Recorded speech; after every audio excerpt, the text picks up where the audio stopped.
Hi, guys. Hi, everyone. Hey, everybody. Welcome to our Orsinium Special live stream. Thank you so much for joining us live on this kind of different date and time. It's Monday, I think. It's different. Right? It is Monday. It's weird. Early in the afternoon. Yep.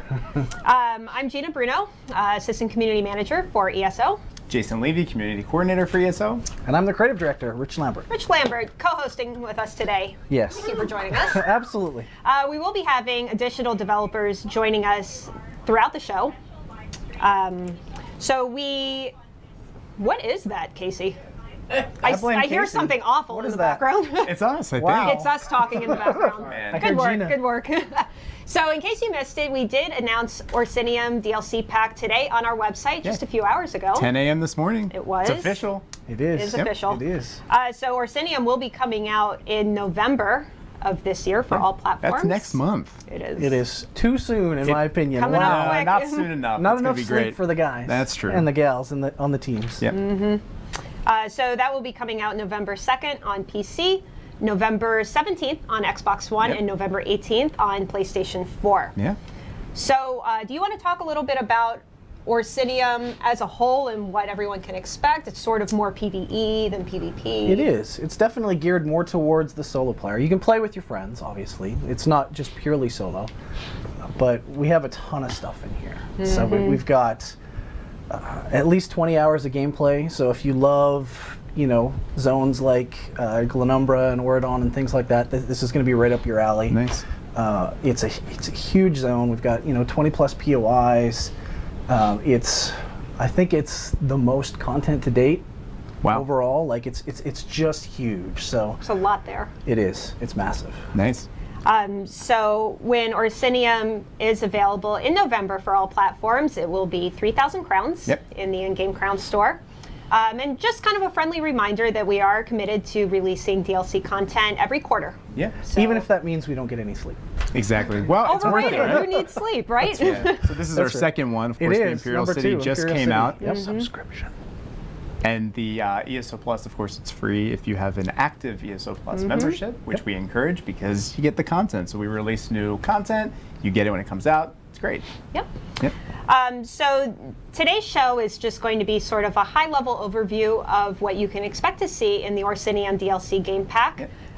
We are going to be doing live gameplay all Yes. throughout the show. Yeah, we're going to take you right into the zone. We're not going to should wait. be We're fun. going to do it today. Let's just do it. Yeah, let's do it. So joining us for our first segment, we're going to be talking about a little bit of the lore of Orsinium and the story behind it. We have Lauren Schick, our lead lore master. Hey, Hey, players. He's back. So we are just going to jump right into the game. Yeah, let's Let's do it. it. May as well. Let's do it.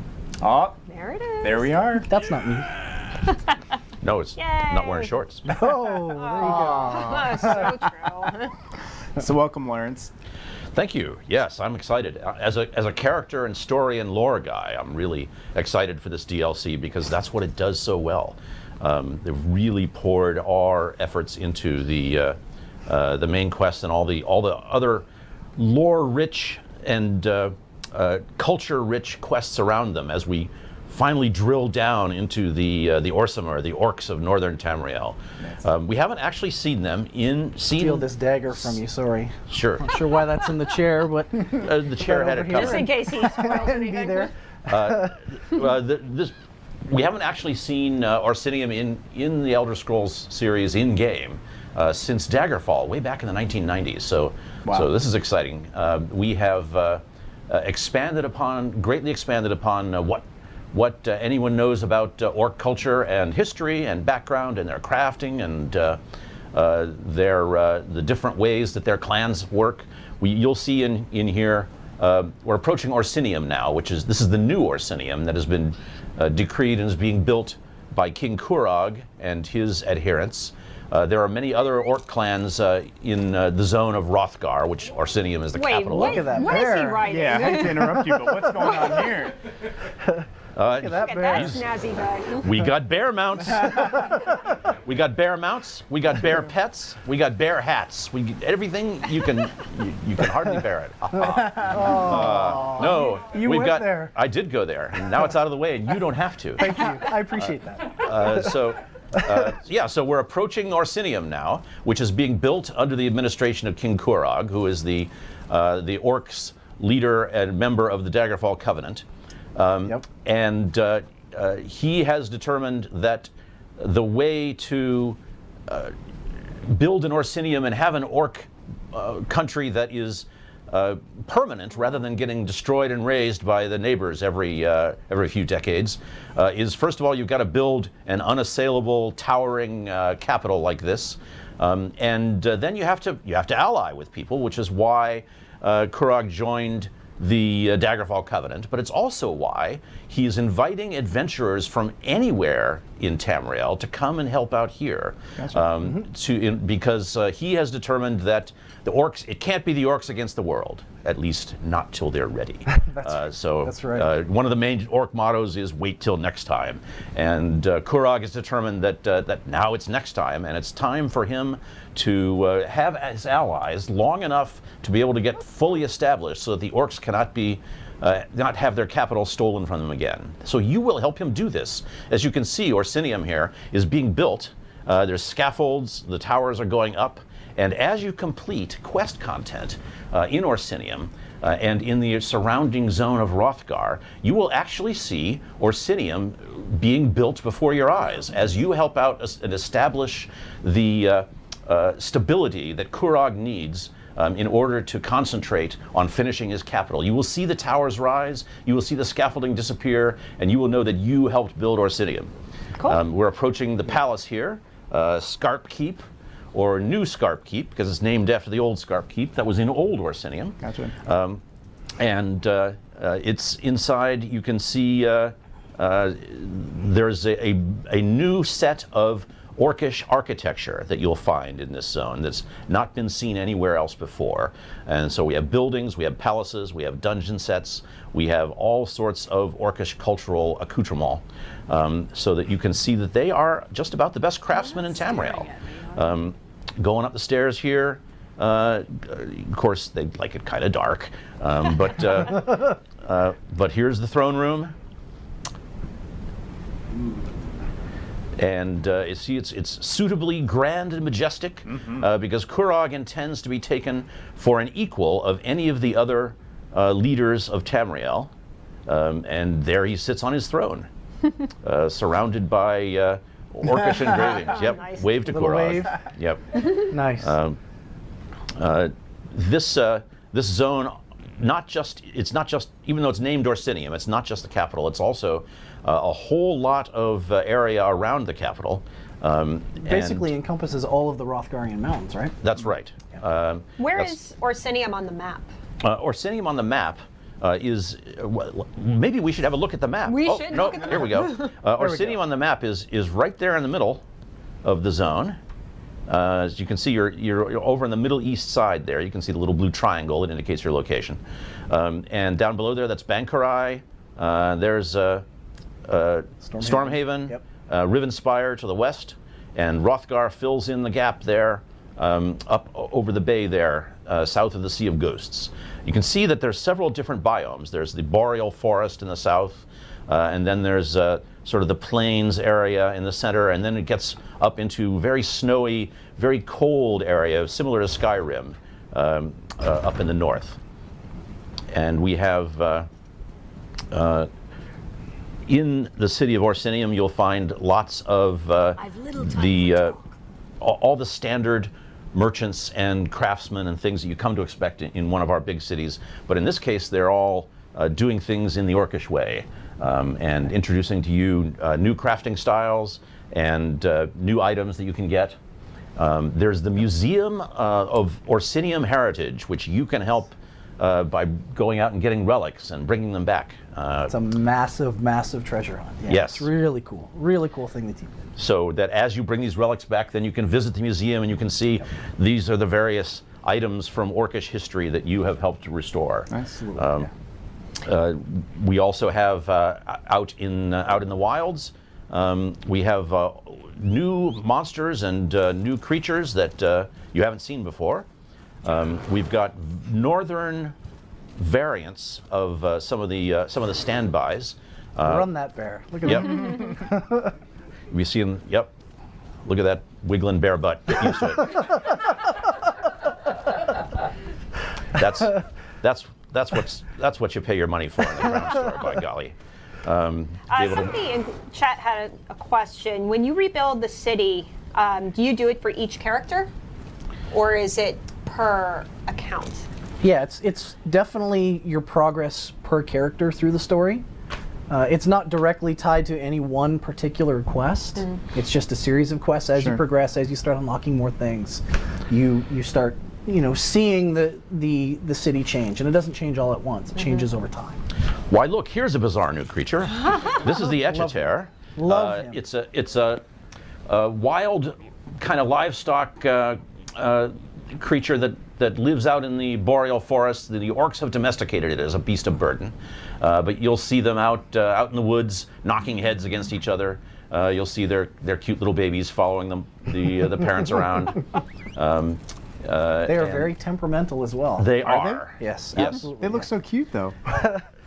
The babies are cute. The big ones get territorial on you, and they'll come after you. Here you can see the boreal forests. Some similarities to Skyrim, but this is a different zone.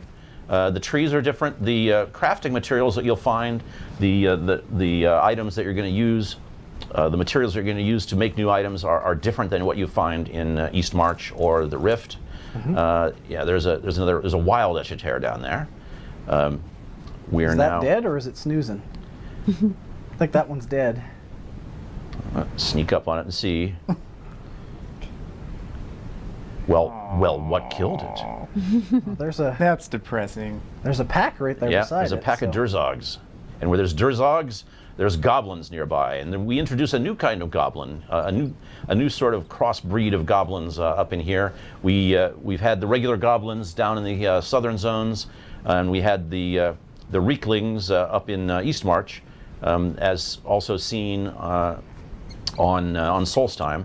And we've got a variation on them, the Reeker, who are bigger and nastier, and there's some now. And their shamans have some considerable magical abilities, so you have to beware of them. They're not just dumb goblins. It's a good thing Kai's sneaking through here being careful. Yeah, seriously. So heading up now into the more snowy zone, where you're liable to run into things like snow variant harpies, feathered Durzogs, snow ogres. The ogres work really closely with the Reeker, and so what the Reeker do for them is actually outfit them with armor and weapons that the ogres don't have elsewhere. We've arrived at the Shrine of Malakath. There you go. There he is up there, the god of the orcs, or one of the gods of the orcs, as you'll find when you do the main quest here. In that there's the competing god of Trinamak, which is vying for worship in place of the Malakath worshippers, and that's part of the main story that you'll get to dive into. This is here's a prayer to the furious orc that's been left as an offering to Malakath, and back behind that giant statue, Malakath, of course, is a god of revenge. So you can look up at him. He's about to put some revenge on somebody with that great big sword. Yeah, it looks like it. Back in here, of course, the orcs being the masters of the forge. Here is a forge devoted to Malakath, where you can create a set of items you can create nowhere else. The Trial by Fire set at this blacksmithing station. This is, look at Kai's character there. He's wearing some of that flashy new orc armor. We're really pleased with what the art department has come up with. They got a very consistent look to the art and design of the orcs and another style, the ancient orc style, and it really reflects what superb craftsmen the orcs really are. I totally agree. The art team really outdid themselves on Orsinium as a whole. Like, and maybe I'm just partial to the snow and ice, with my background, but I love it. I can't get enough. Background as a Canadian? Yes, sir. Is that what you're saying? Yeah. Not as an orc. Well, it could be an orc. I mean, yeah, you never know. Who knows? Very cool. Yep. Excellent. We all tried, we tried to get the little tusks for this. So Well, you we could all did.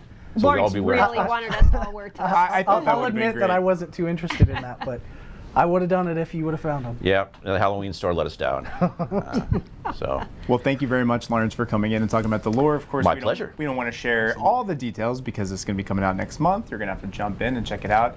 But we do want to talk about next the dungeons that are part of this new content. Public right? dungeons. Yep. All right. Yep. Let's do it. Cool. Thanks, Lawrence. All right. Yeah, thank you, Lawrence. Bye. So there are 2 new public dungeons available in this new DLC game pack. What are they? Tell us what they are, Rich. Yeah. You're going to make me pronounce these. I'm going to Yes. make you pronounce it. Yes. Well, After I'll do one. Lawrence already left. I'll do the first one. Old Right? Orsinium. Old- Oh, that's the you easy chose one. the easy I one. did. Dang. So the other one is Rekindleth. There you go. Right. And Rekindleth is a Dwemer ruin. Cool. And the basic backstory behind it, without giving too many spoilers away, is it's always kind of been this rumor, this thing you tell your kids to prevent them from like exploring out in the wilderness and going out into the snow, you know, for fear of getting basically captured. And centuries ago, a mage basically discovered Rekindleth and was really hung up on, you know, immortality. And what he wanted to do was find a way to put his essence into a Dwemer construct. And so when you arrive in Rekindleth, you kind of meet some people that have started exploring it, and then you basically further that story and figure out how successful or unsuccessful he was at his experiments. Very cool. Very nice. And we will be seeing one of these new public dungeons live. We're going to take a look at now. Rekindleth, I believe. Kai's making his way over there. He is. So these 2 public dungeons, are they about the same size as previous public dungeons or larger? They're way, way bigger. Man, They're so this whole huge. zone, everything about it is huge. It's massive. We really went above and beyond, and I mean, they're not quite as big as, say, Imperial City sewers, but they're definitely bigger than any public dungeon we've built to date. And we've tried really hard to kind of make sure that there's a mix of really cool visuals as well as cool itemization as well. Cool. I guess while Kai's kind of making his way over, we can take a few questions from the chat. Sure. Sorry, I'm scrolling through. Lots of Well, every time somebody messages, it bounces to the bottom, and then I lose my place. So somebody was asking for the phasing issues in Orsinium. If you're grouped with friends who are at different stages of the quest, will you obviously see different things, but will you still see everyone that you're grouped with? Yeah, it's so one of the things we learned from launch was don't use as many layers Look at that as guy. we did before. Look at Hey, that looks guy. like a pocket mammoth. Put them in your pocket. And so one of the things we learned, right, was don't layer it as much and you know change the playable space. And so these changes in Orsinium are mostly visual. So you'll see the visual change, but you're not going to be in a different layer and a different area than other players. So we're not separating the player base this time. Very nice. What else do we? Oh, actually, he just got there. Oh man, he's there. We're there. We're at Rekindleth. We're He's there. there already? Yeah. So Wow. he's just opened the door. Man, a lot of content coming in this patch. It's massive. It's The pretty team massive. did a really great job. So Zeb Cook and his team, Yep. lots of sleepless nights, Yeah. lots of work, lots of effort here to get it through. We have a ridiculous amount of VO in this voiceover work. Yeah. It is by far the most that we've done in a single zone. Wow. It's exciting. It is. Lawrence just- should do all the VO, shouldn't he? I agree. In a perfect world. He though. could read me a phone book and I'd be entertained. I agree. Like he's awesome. I agree. So somebody was just asking about group dungeons. There are no new group dungeons in this pack, just the 2 public dungeons. Right. Let's see. I mean, you can group up and play with your friends in these dungeons, and you can group up and play with your friends throughout all of Orsinium. Like, it's Yeah. not restricted to solo. Gotcha. But we don't have any dungeons the likes of, you know, in White Gold Tower or Imperial City Prison for this DLC. Sure. Somebody was just asking, I'm not sure if you know the exact answer to it, if everyone will get access to the Imperial City materials in Orsinium, or if there are going to be new materials for this zone. So that's a pretty good segue into Mr. Roble. But basically, there will be crafting nodes in Orsinium that scale to your highest passive for your crafting. So if you're max rank blacksmith, you're going to be able to see max level crafting nodes in the zone. And so yeah, you will be able to get that ore and be able to mine it without having to go into Imperial City or without having to deconstruct things. So now that we're in Rekindlelift, do you want to talk a little bit about what's going on here? Going on? So this is Rekindlelift. When you first arrive, the entrance was basically recently discovered as one of the glaciers that it's kind of hidden behind, has started melting and crumbling. And so, like I said, when you arrive here, you meet some researchers and you start to unravel the story behind the dungeon, where this crazy mage has decided that he is going to try and put himself into a construct. And so as you're progressing, you're learning about the experiments and how things are going and whatnot. And I blame my terrible... Rich is knocking things over on the set. My bad. So yeah, the public dungeons, are definitely a place that we want to try and get more players to. So recently we increased the amount of experience you're in here. And another thing we've tried to do is introduce another reason for players to go here. And so that kind of ties directly into some of our crafting. And what we've done is we've split up a new motif, the Ancient Orcs. And you're going to be able to get the motif, the pages in this dungeon and in Older Orsinium as well, as you're kind of progressing through and killing bosses and things like that. Nice. So how big is Rekindlelift compared to, I don't know, anything? Maybe Another an existing dungeon? public dungeon? It's really big. It's huge. So one of the things we tried to do is focus a little bit more on verticality. So there's multiple levels that you can kind of run around and explore, and so that kind of initial reveal that you saw as we were kind of going in, all 3 levels are playable in there. The whole zone seems like it's built basically vertically. So like there's all these different points where if you're at the top, like you have this whole amazing view to kind of look out. And we definitely tried to focus a lot more on that. Yeah. Orsinium is a perfect example. So there's tons of elevation changes in there. There's buildings that you have to go to in the upper levels and lower levels and things like that. So you're wandering around and really exploring the space versus just kind of going from point A to point B. Yeah, different than anything we've really done. Absolutely. Yeah. It's been a challenge. Speaking of which, somebody was just asking how they even get to Orsinium.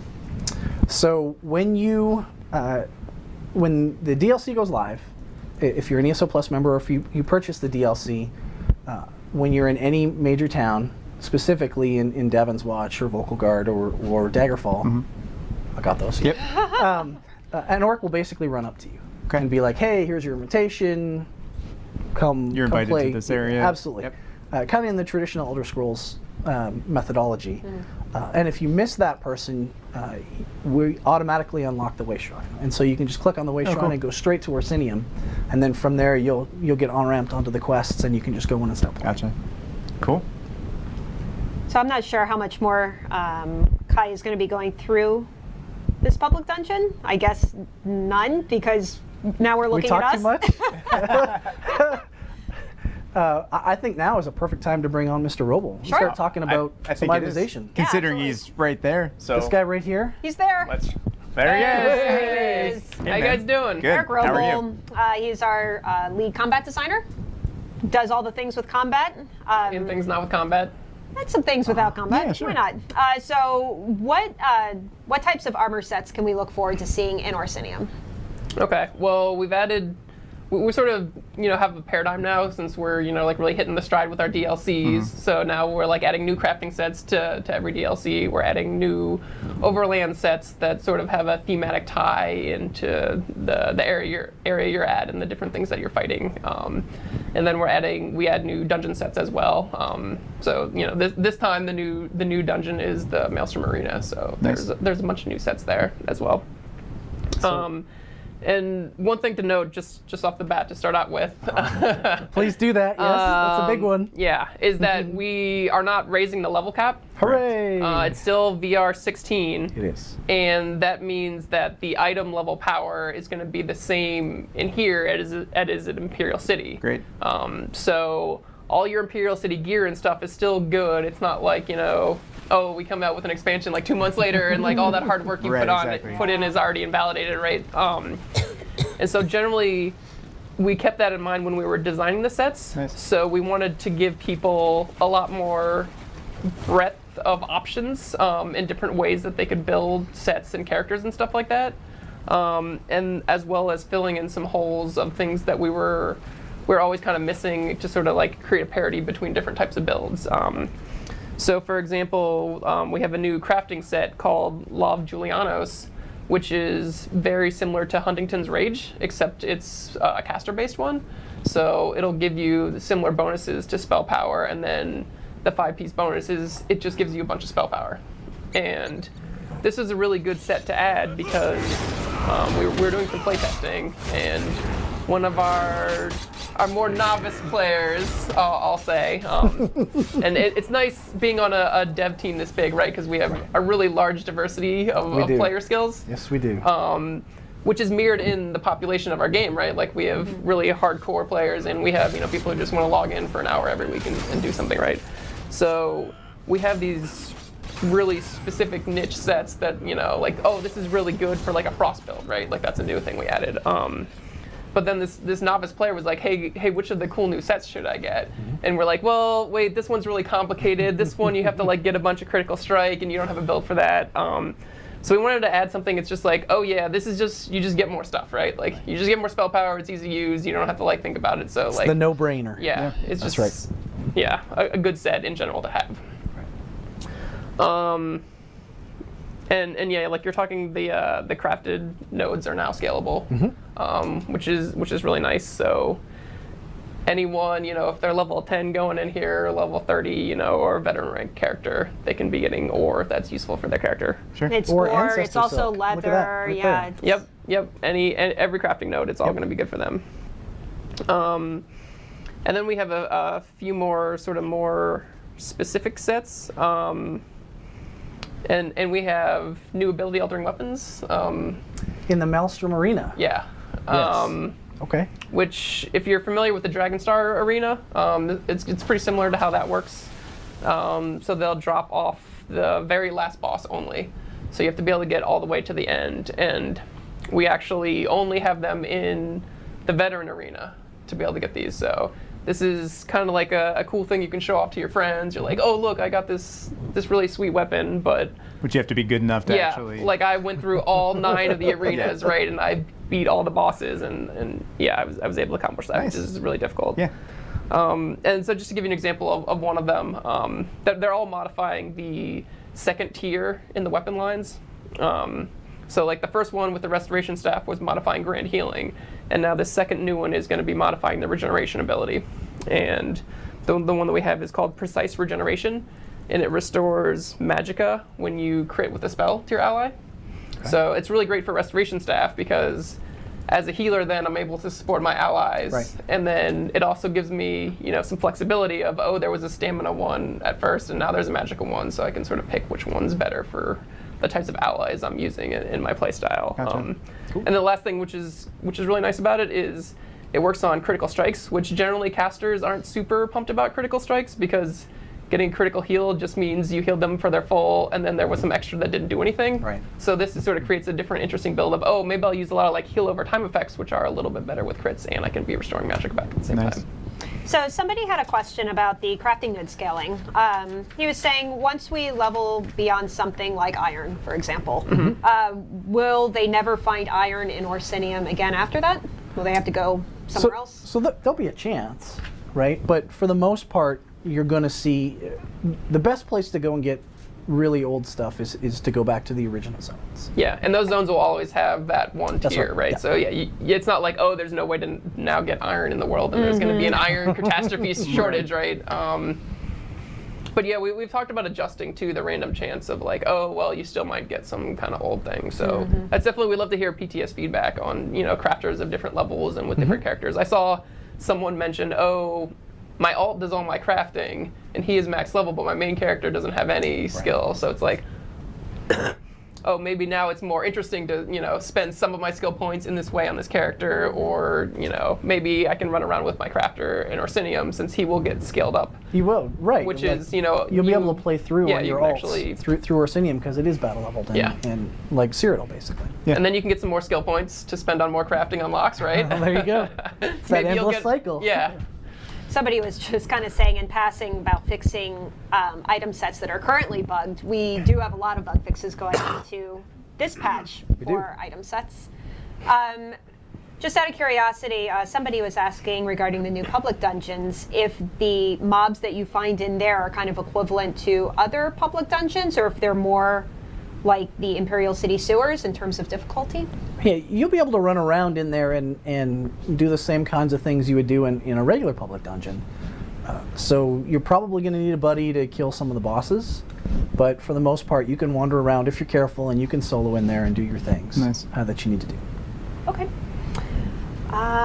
Which is definitely nice for getting those crafting motifs, right? Absolutely. Yeah. Yep. And true. we split the motifs so that half of them are in one of the dungeons and half of them are in the other. So you're not just like spending your whole time. You're like, oh, okay, I'm just gonna run in a circle around here forever. Sure. So, You really have to do both. preemptively, because I know we're going to get this question at some point, is drop rates.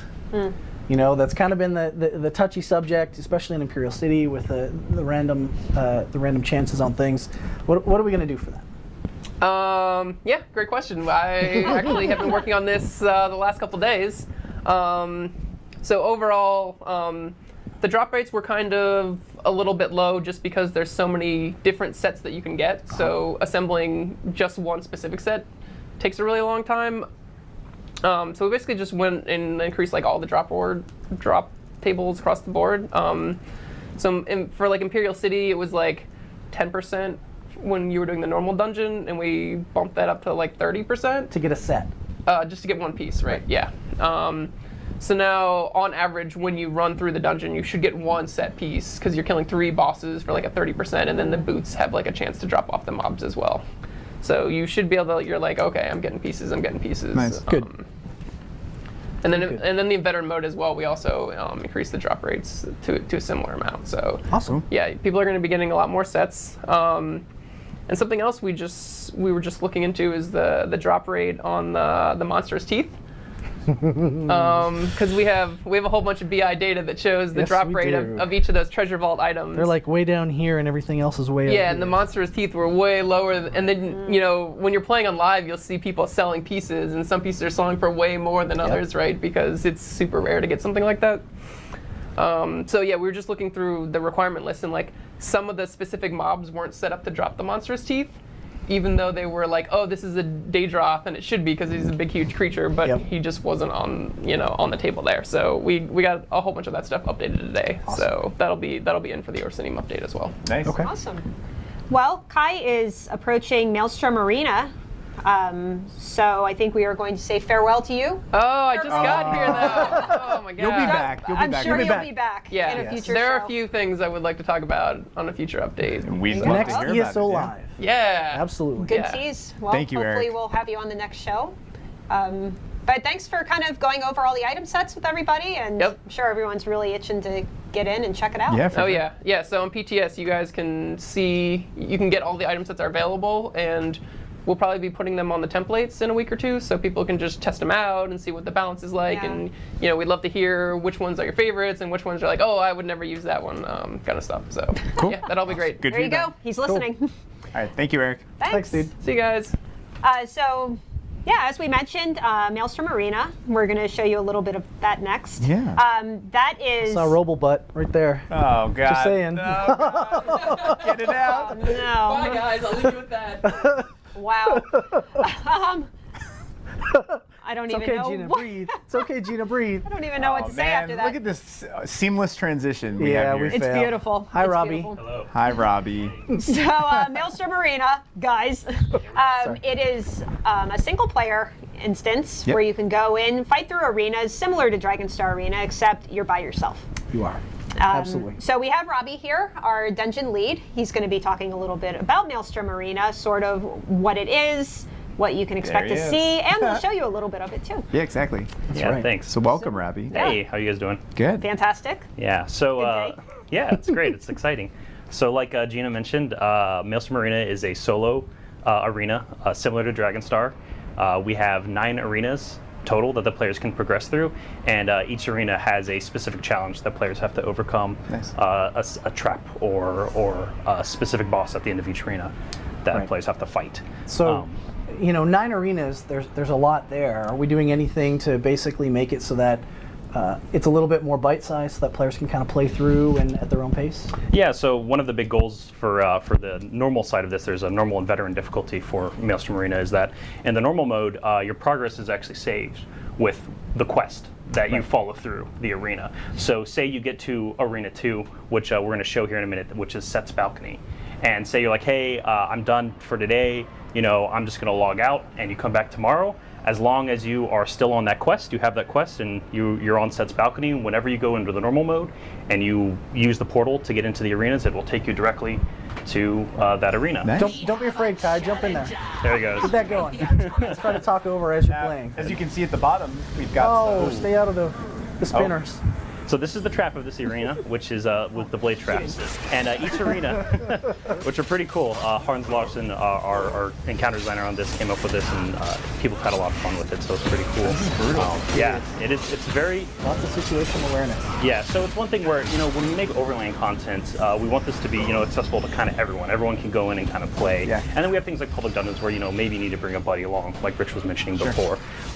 Since this is a solo arena and it's meant to really challenge your ability as a player and as your class, it's going to be a little bit harder than some overland content. But that's also why we have a normal and veteran mode. The normal mode is supposed to challenge you, right? It's supposed to be a little difficult. But then the veteran mode is supposed to, be our top-end challenge for our high-end players. And so with that, when you reach veteran rank 16, you qualify for the Maelstrom Arena leaderboards. And As long as you're playing in veteran. As long as you're playing in veteran mode, correct. And so I mentioned before, in normal mode you save your progress. In veteran mode, we do not save your progress, and that's because of leaderboards. Sure. But one really cool thing that we have coming online with this is our solo leaderboards, which are class specific. So if you're a Templar, you're not fighting against sorcerers, for top position, right? Yeah, that makes sense. Yes, and so basically at the end of every week, the top 100 players on the class leaderboard will be rewarded a special item via mail. Nice. Just like Dragonstar Arena. So that's where... What is that item? So I don't think Roman talked about it before, but that's we're going to have the tier 2 of the master weapons coming in. Right. And that'll be a gold version of that. The ability altering weapons. He Yes. did. He touched on how they basically change the second tier of the weapon abilities. Right. And so that's there, and then we also have specific set items that you can get every time you complete an arena. So just like Dragonstar, every single time you complete an arena, you're awarded a treasure chest, and you have a chance to get loot inside of that, and specific items designed specifically for and around Maelstrom Arena. And then those sets. the further you get, the better the chance of getting more rewards and things like that. Exactly. So yeah, and so we save your progress, right? So you can go in and jump and play at any time. The veteran mode, the drop rates are a little bit higher to get that V16 gear. But one thing we did based on kind of feedback from Imperial City is you can actually get V16 gear in the normal mode as well, except it only drops on the last treasure chest. Okay.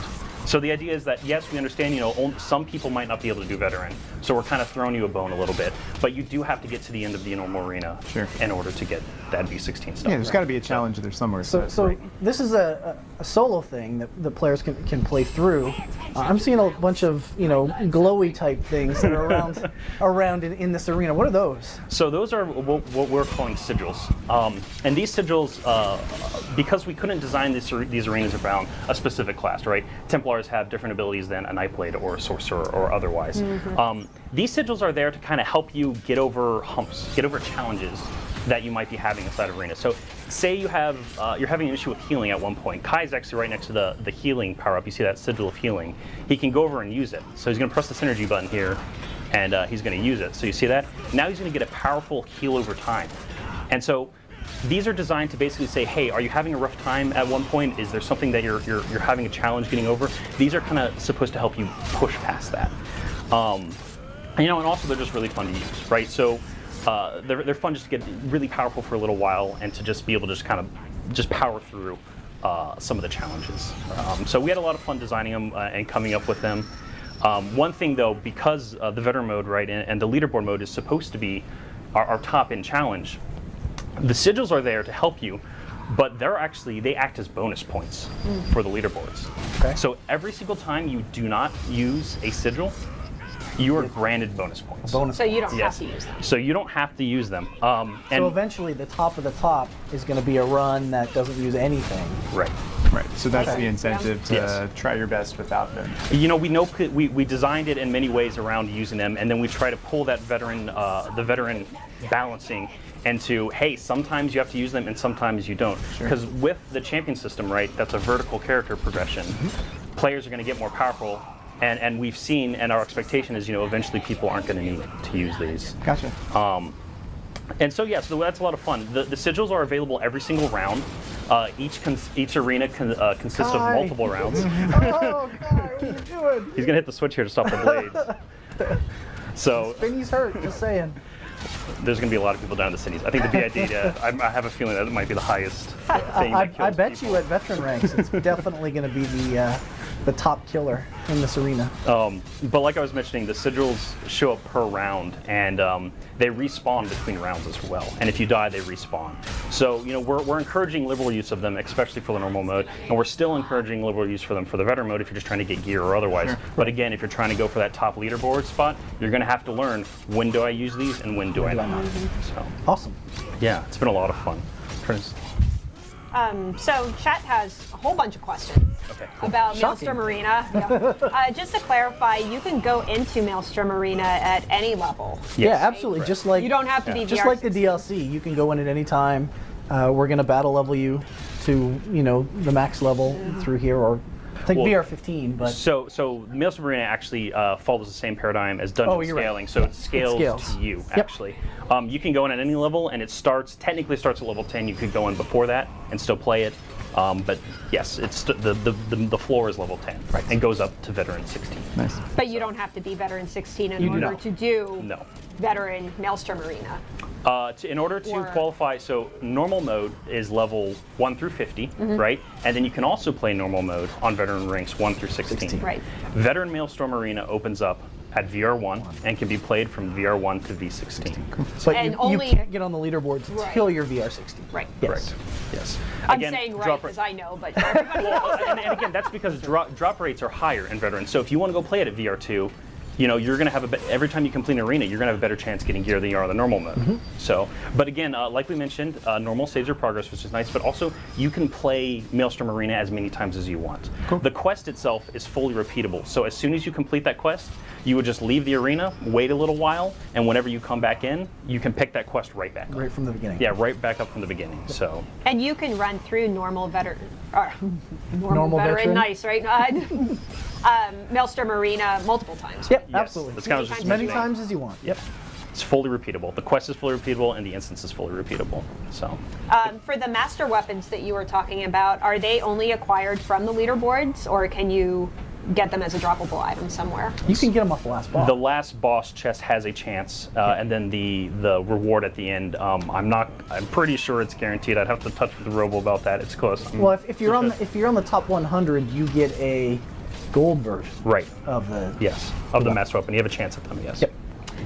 Are the rankings account bound, or is it just based on character? So if you have like a Nightblade, a Templar, you can place all those guys on the leaderboard. Yeah, you if can you go. rank. You can. It's character based, so you can go for as many leaderboard spots as you qualify for. And there's already a few people that I've messaged saying, new challenge, get number 1 on every class. Yeah. So we'll see how that goes. I'm sure. Very I'm sure they exciting. can do it. And what's cool about this arena is each arena, just like Drakenstar Arena, has its own theme. So Absolutely. you're only looking at one right now, but Yep. there's 8 others that are This one's completely pretty different. awesome, though. It is. It's very cool. Yeah. Yeah. You see here, there's actually some assets from Clockwork City that have kind of creeped in here a little bit because this is based around the biome of Clockwork, which is really cool. And then actually, this arena takes place in Oblivion, and it's run by a very eccentric Daedric Prince, Fano Hin. You can see him yelling here, and so he's constructed some pretty interesting challenges for players based on battles he's seen throughout time in Tamriel and in Oblivion.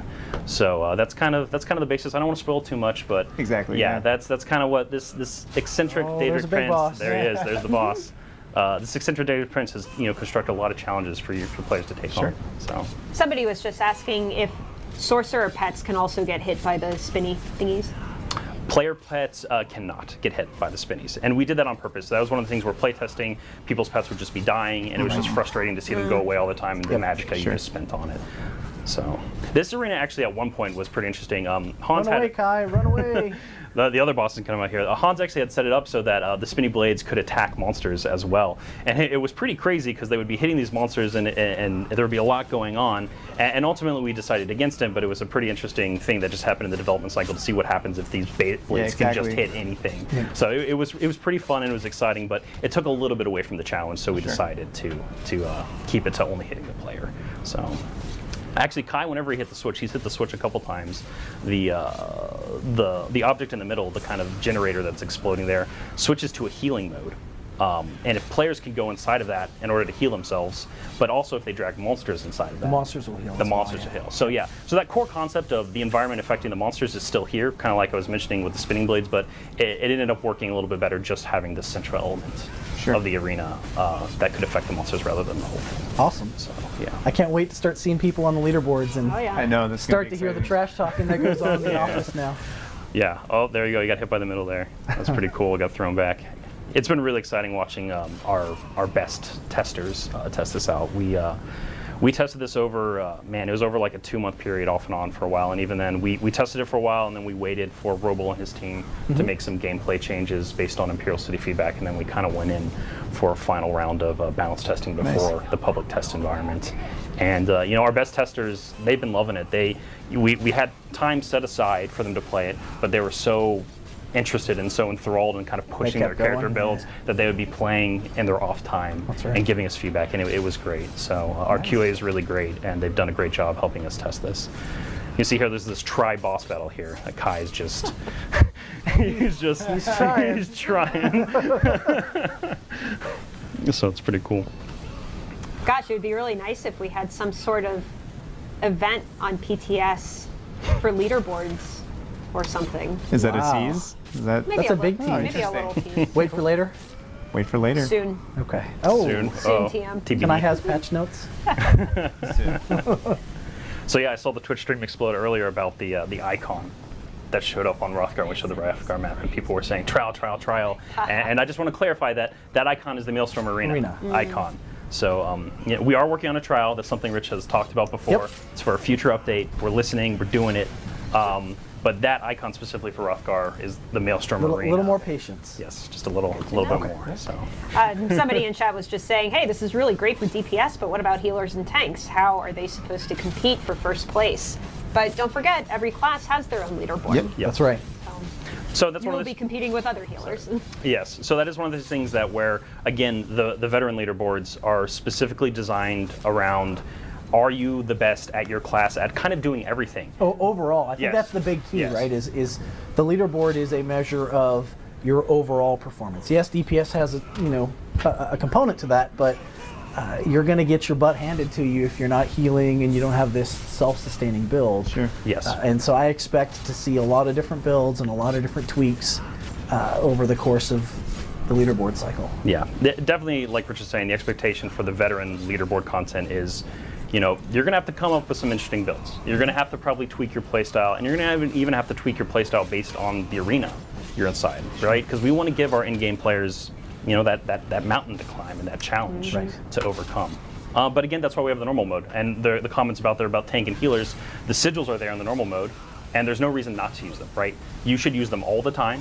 They're there for you to use, and nothing is taken away from you by using them in the normal mode. I still struggle with that. I try to do everything Rich, purist yeah. and no buffs. And I'll use them gladly with a smile on my face. Yeah, I'm looking over Rich. I look at it like I'm training myself for veteran, right? Yeah. Like I can get through normal with no buffs. That means I should be able to get through veteran with no buffs, right? Sure. Let's go with that. I mean, when Rich is playing at any time, I'd kind of always be punking, be like, hey, use the buffs. Use the buff. No, I refuse. They're there for you. They're there for you. So stubborn. So Yep. yeah. So, and I mean, that's one of those things where we wanted to make them really good to use, and that's one of the things is it's hard because it's kind of a new gameplay mechanic, but they're really powerful, right? Like they're really good, and so if you see, you're going to notice a big difference in your performance by picking them up. Nice. So definitely, if you're watching and you're going to play, you know, you should play. I want to see those streams, right? I'm excited to see people stream. I can't wait. We're gonna respond to feedback by watching the streams, the dungeon team in general. watch streams all the time. And so, when you guys are playing on PTS, we're going to be watching. We'll be there creeping around. I guess lurking is a better word, probably. Yay! Slash lurking. Yeah, we're going to be watching, and so and we'll be excited to react to people playing. Awesome. So, Nice. yeah. Well, I think that wraps up Maelstrom Arena. We don't want to show you everything or talk about everything. Got to leave a little bit for surprise. Yeah, exactly. That's right. There's 8 more arenas to explore. Yeah. Indeed, there are. Well, Robbie, thank you as always for Yeah, joining thank you, us. Robbie. It's great to Yeah, have thanks you. for having us. And Me. I'm sure. Thanks for having me. I'm sure we'll see you back on future shows, answering more questions about dungeons and the arena Sure. and everything else. More than happy. Awesome. Thanks, Robbie. Excellent. Yep. See you guys later. Bye. Bye, Robbie. So you guys already saw the bear mount The that bear Kai was mount. riding. The bear on. mount. We also have a really adorable. That's a Robbie Robbie. butt. Just saying, Robbie butt. I'm not sure if Kai has kind of escaped the arena yet, but we wanted to also show you a little A little bear cub. Yep. He's Little bear adorable. cub. There's the very cave cute. bear mount, of course, the cave bear cub, and together they're just the perfect match. Aww. Aww. It's really sweet. The cub is pretty cool. Yeah. I admit he's the team did a really good job on the Yeah. on the cub. He's awesome. He Yeah, likes, and if he you likes guys, butterflies. if you guys saw the video that we What was that posted on green our stuff? website, the cub makes cute little noises Uh-huh. in his idle pose. Where are you going, Kai? Oh, he's probably going outside. That's really dark. Just saying. Wait really for it. dark. Wait for it. Oh, and of course it's it's okay. no, it's not nighttime. It's There he is. Where is he? There he is. Hey, get cave the bear cub out. Oh, look at him. Hi, buddy. Hi, Wanna buddy. pat him on the head. Boop his little nose. Boop his little nose. You know, boop. Oh. Should I do it to you? No, thank you. So also available once Orsinium is launched is a costume pack Yep.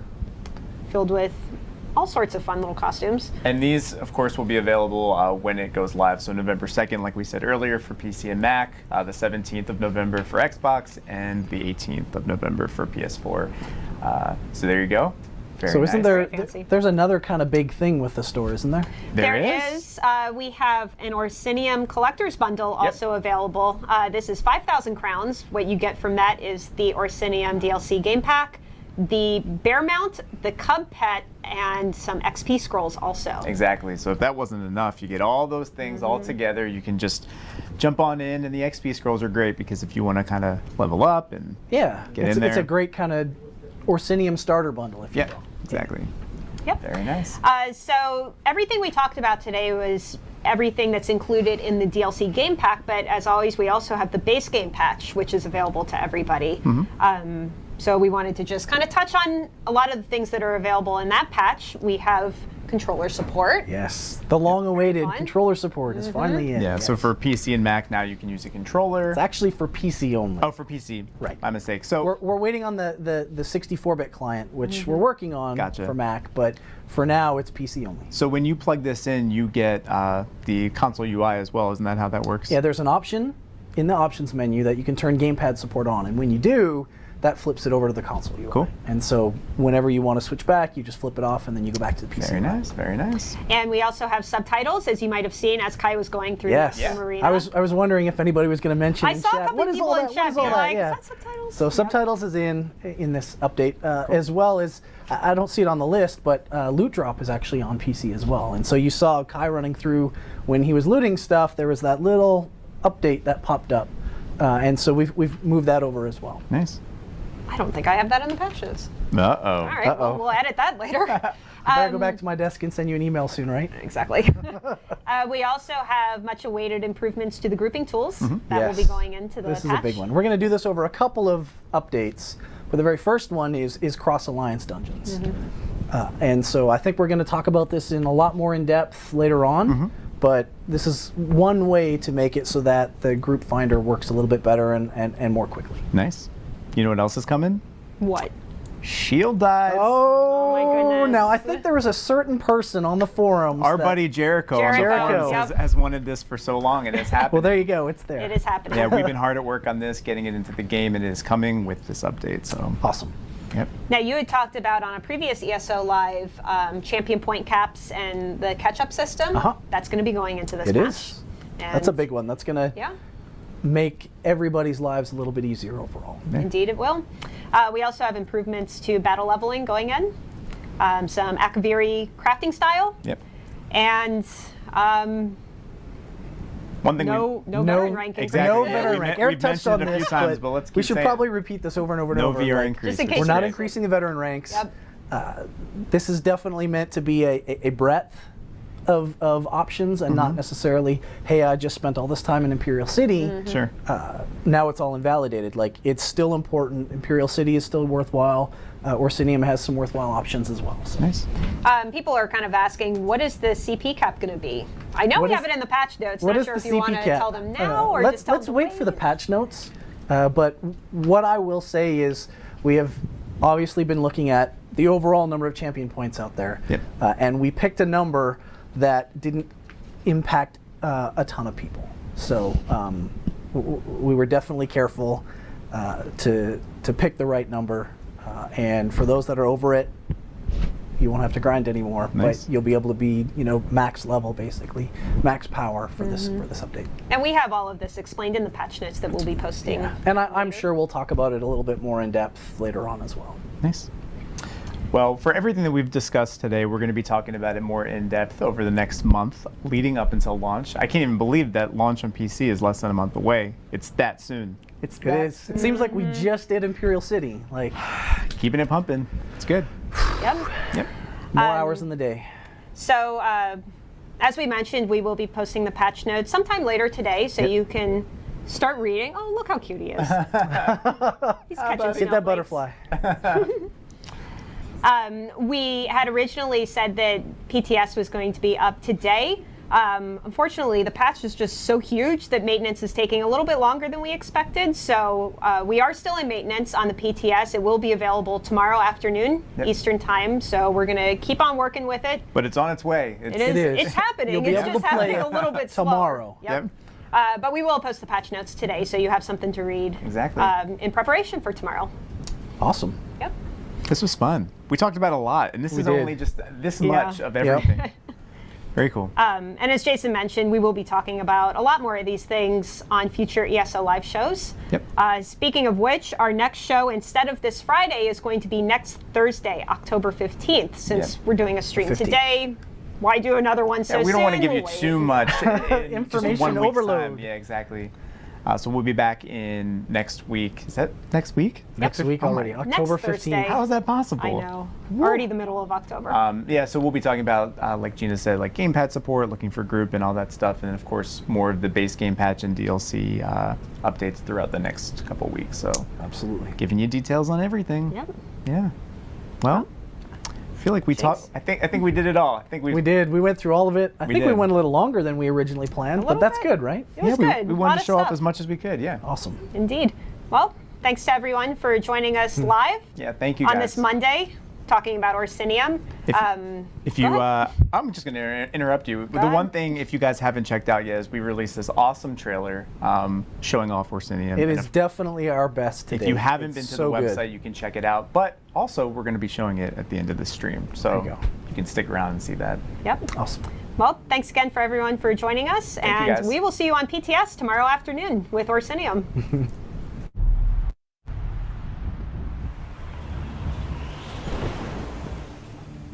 Is this one of the outsiders who responded to my invitation?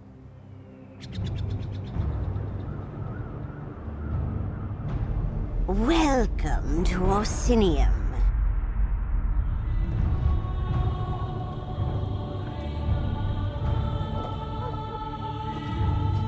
My son needs someone at his side who has nothing to prove. I am Kurog, king of the Orsimer. We will rebuild Orsinium, make it stronger.